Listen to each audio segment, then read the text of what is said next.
What if we could make plants smart? Not in like a science fiction-y way, but in a way that lets us understand how they feel and what they need? Well, turns out we can. Let's check it out.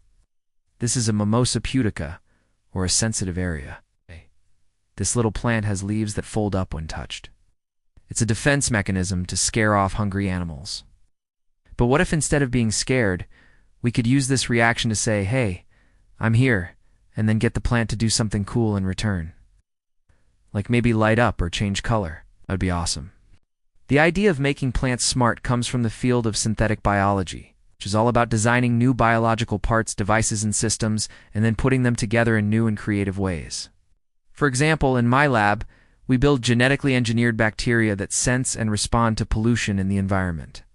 The idea is to use biology to solve problems in biology or other fields like medicine or agriculture.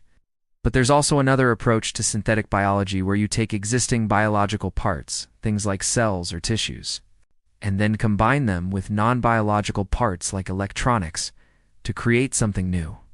Today we're going to do just that.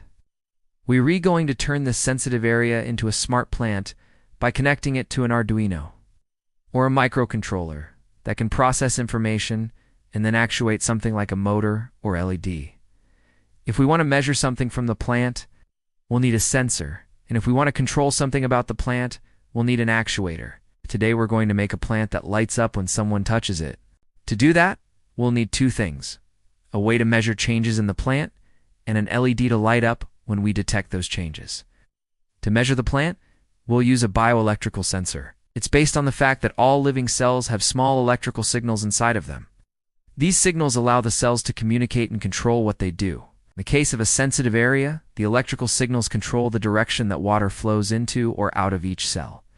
When water flows into a cell, it becomes turgid or swollen. When water flows out of the cell, it becomes flaccid or wilted. This change in water content changes the electrical signal in nearby cells, which triggers the whole leaf to fold up. So the electrical signals are a great thing to measure if we want to know if the plant is being touched. There are lots of ways to measure these electrical signals. My favorite uses tiny silver or gold wires. They're inserted into the stem of the plant and then taped in place. If you'd like to try this experiment at home, DIY plant monitor kits exist, and there are detailed instructions online. Now we need something to do when we detect that the plant has been touched. For this, we'll use an Arduino. An Arduino is a small and expensive programmable circuit board. It's basically a tiny computer that can take in information from a sensor and then use that information to do something. Here we'll wire up our sensor to one side of the Arduino and an LED to the other side. When the Arduino detects a change in the voltage coming from the sensor, it will turn the LED on. Let's give it a shot. This code tells the Arduino to look for a change in voltage from our sensor. If it detects one, it turns the LED on. And here it is in action. You can see that the LED turns on when I touch the sensor. This is so cool. The plant doesn't think, but it responds. In fact, plants are really good at responding to their environment. They can sense gravity, touch, temperature, light, chemicals, and even other plants. All these responses happen at the cellular level. Cells near the roots sense gravity and then tell the rest of the plant to grow downwards.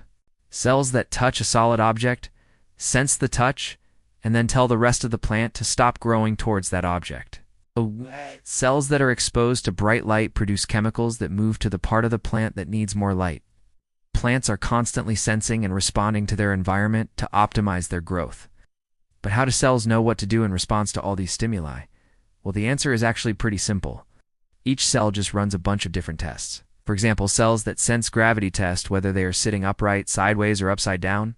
Cells that sense touch test whether they are being stretched or squished. Cells that sense chemicals run tests to figure out if the chemical is food or poison.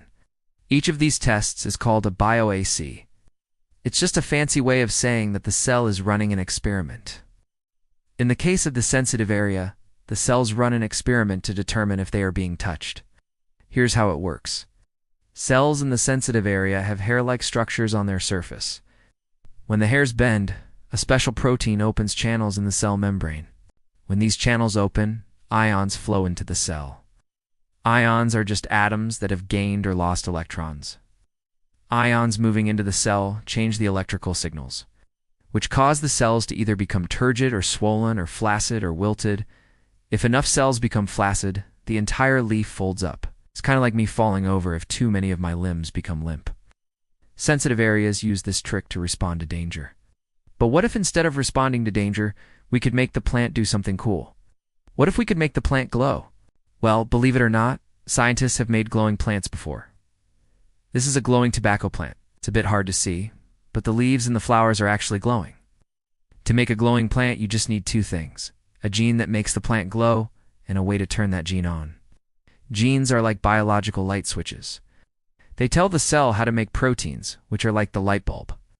There are lots of genes in a cell, but most of the time only a few are turned on. When a gene is turned on, the cell reads the instructions and then makes whatever protein that gene codes for. A gene that codes for an enzyme that breaks down toxins might be turned on when the plant is exposed to toxins. A gene that helps the plant grow might be turned on during the day and turned off at night. So to make a plant glow, we need to find a gene that codes for an enzyme that glows. Luckily, there are tons of these in nature. Fireflies, for example, glow because they have a gene that codes for an enzyme called luciferase. Luciferase makes the firefly glow when exposed to a chemical called luciferin. If we put this gene into a plant, the plant will glow when exposed to luciferin. But we don't want the plant to only glow when exposed to luciferin. We want it to glow all the time. To do that, we'll need to turn on this gene in the plant. You can turn the gene on by putting it next to a strong promoter. A promoter is like a switch that tells the cell to read the gene and make the protein. Together, the promoter and the gene make what's called a construct. Let's go back to our original question. Can plants sense when you're near? Is the tobacco plant with the glowing construct senses touch through a protein called atropine? Atropine is normally turned off, but when the plant is touched, atropine becomes activated and turns on the glow. So this plant glows whenever it's touched. But that's not the only way to make a smart plant. Another team of scientists used a completely different approach. They took a normal gene in the plant called PIN3, and they linked it to a fluorescent marker. The PIN3 gene is involved in plant development, specifically how the plant grows towards or away from stimuli. When the plant is touched, the PIN3 gene is activated and the fluorescent marker glows, so this plant glows whenever it's touched.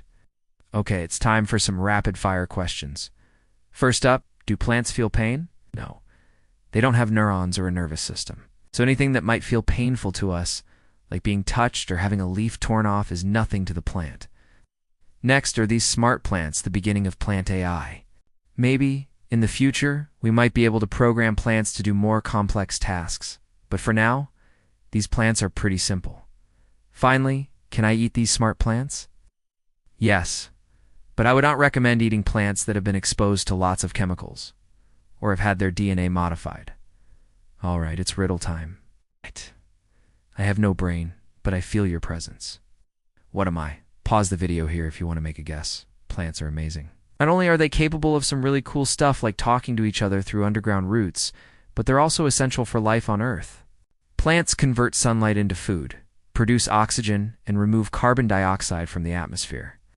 We couldn't live without them. If you enjoyed this video, make sure to post your guess for the riddle in the comments section below. And don't forget to subscribe because every week we bring you new science videos.